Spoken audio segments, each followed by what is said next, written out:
Kartais gyvenime sutinkame žmogų, kuris atrodo lyg atsakymas į visas mūsų tyliausias maldas.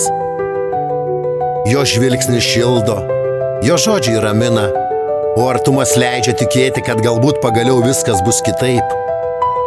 Mes atveriame savo širdį, pasidalijame savo baimėmis, svajonėmis, paslaptimis, tikime, pasitikime. Bet tada viskas griūva, ne iš karto, ne su trenksmu, iš pradžių tyliai, vėliau skausmingai.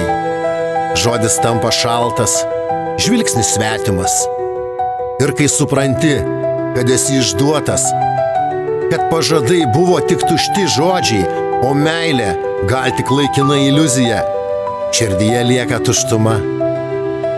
Išdavystė skaudina labiausiai ne tada, kai tave išduoda kas nors iš tavo aplinkos, bet kai tai padaro tas, kuriuo tikėjai labiausiai.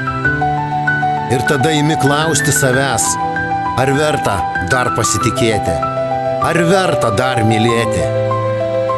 Kiek kartų širdis gali būti sudaužyta, kol nustos tikėti, kad kažkas ją kada nors tikrai saugos. Aš nebeieškau tobulo žmogaus. Aš tiesiog noriu tikro. Noriu kažko, kas žinotų, kad meilė nėra žaidimas. Kad pažadai ne šiaip žodžiai. Kad širdis trapios. Ir kai jas palauži, jos ne visada sugyja. Real Dreams.